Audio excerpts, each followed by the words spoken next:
টাকা দিয়েছে সিপিএম কংগ্রেসের নেতারা, মমতা বন্দ্যোপাধ্যায় 1000 টাকা করে দিচ্ছে।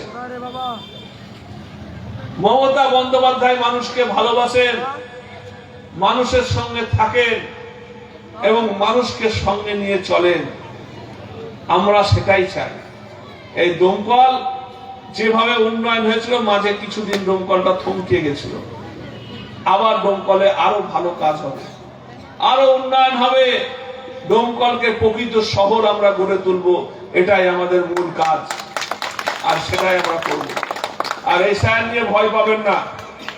আমরা প্রতিনিয়ত ডিএম সাহেবের সঙ্গে কথা বলছি, এখানকার যারা বিডিও আছে, এসডিও আছে, তাদের সঙ্গে কথা বলছি।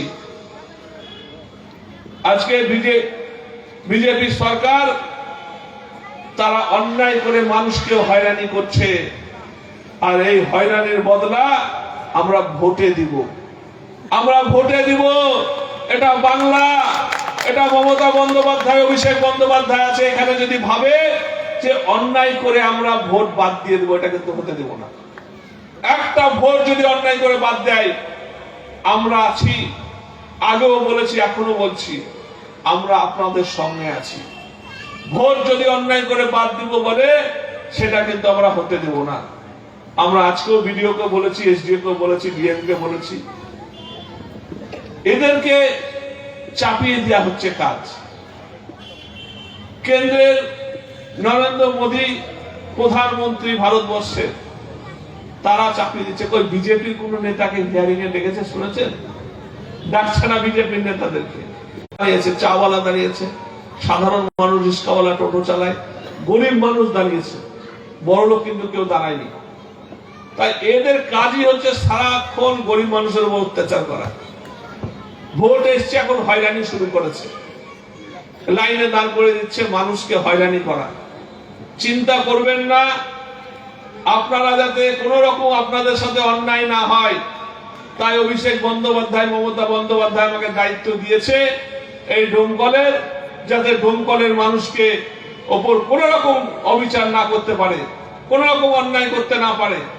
আর আপনাদেরকেও একটা কথা বলবো, যে ভোট আসলে অনেক নেতার কিন্তু অনেক নেতার উৎপন্ন হয়, আবার ভোট ফুরিয়ে গেলে তাদেরকে খুঁজে পাওয়া যায় না। এসব নেতা থেকে সাবধান। কালকে ভাষণ দিতে এসেছিলেন এক নেতা, ওই দেখলাম না তো যে 200 কম্বল এনে মানুষকে দিল। ভাষণ তো অনেক হয়েছে, মানুষের কাজ করতে হবে তো। এবার কি মানুষের কাজ করতে হবে তো। ভোটের সময় যত নেতাগিরি, আমরা 2024-এর আগে দেখেছিলাম রাম মন্দির করতে, হঠাৎ করে একদম তড়িঘড়ি রাম মন্দির করে কি হলো? যেখানে করেছে সেখানে হেরেছে, যেখানে করেছে সেখানে বিজেপি হেরেছে। মানুষ কিন্তু বুদ্ধিমান আছে।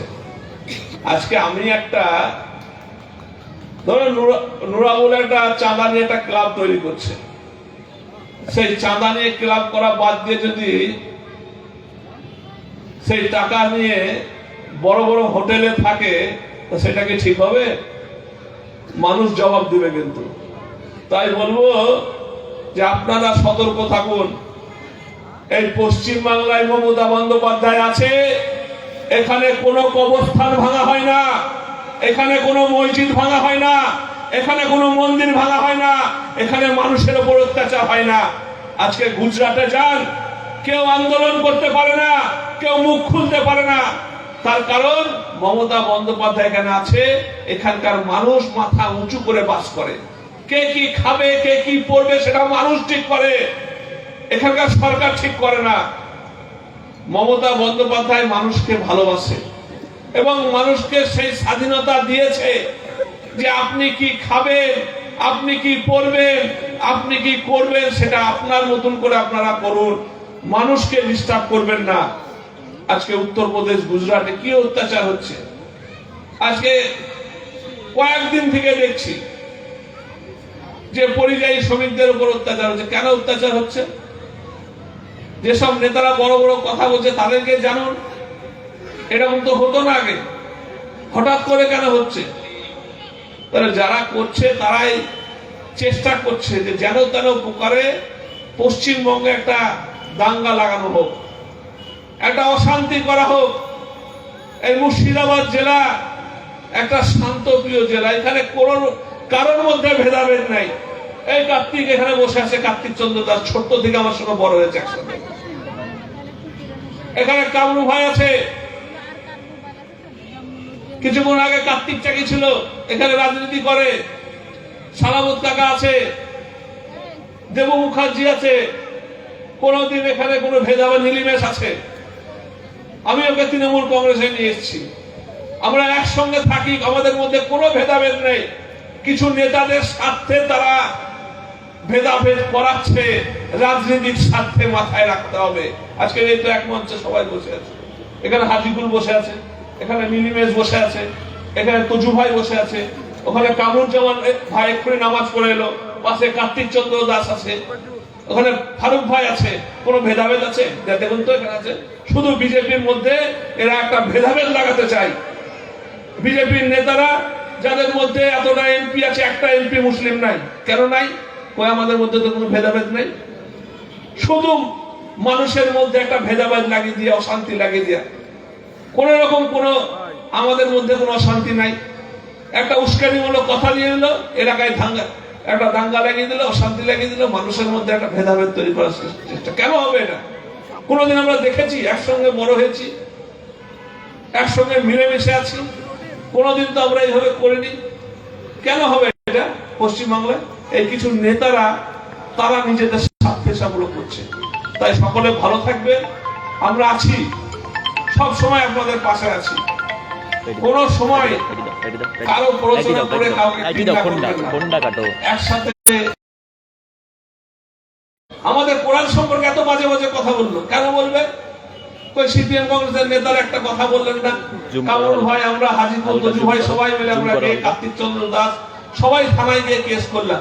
কেন সিপিএম কংগ্রেসের নেতারা একটা কেস করলো না? কেন একটা প্রতিবাদ করলো না? তার কারণ তারা বিজেপির বি টিম হিসাবে, বিজেপির দালাল হিসাবে তারা কাজ করে। তারা মানুষের ভালো চায় না, মানুষের কাজ করতে চায় না, তারা শুধু ভেদাভেদ করতে চায়। হিন্দু মুসলিম, হিন্দু মুসলিম, হিন্দু মুসলিম, সারা জীবন তাদের একটাই কাজ। বিরোধী দলের নেতা কি বলছেন? যে আমরা হিন্দু ভোটটা বুঝে নেব আর মুসলিম ভোটটা হুমায়ুন আর নওশাদ বুঝে নেবে। আরে বাপরে বাপ, 2021 সালে দেখেছিলাম নওশাদ কোন রকম ভাবে জিতেছে, এবার তাও জিতবে। শুধু ভেদাভেদ করা, দাঙ্গা লাগানো, অশান্তি লাগানোর চেষ্টা করে। তাই সকলকে আমার অনুরোধ থাকবে, কারো কথা শুনবেন না, আপনারা মিলেমিশে থাকুন, মমতা বন্দ্যোপাধ্যায়, অভিষেক বন্দ্যোপাধ্যায়ের সঙ্গে থাকুন। এই বলে সকলকে সালাম আদাব নমস্কার জানিয়ে আমি আমার বক্তব্য শেষ করলাম। তৃণমূল কংগ্রেস জিন্দাবাদ, অভিষেক বন্দ্যোপাধ্যায় জিন্দাবাদ, মমতা বন্দ্যোপাধ্যায় জিন্দাবাদ। আমাদের তরফ থেকে আমাদের সাব ডিভিশন দমকলের কোঅর্ডিনেটর সমী ঘোষেরকে স্বাগত জানাই। আমরা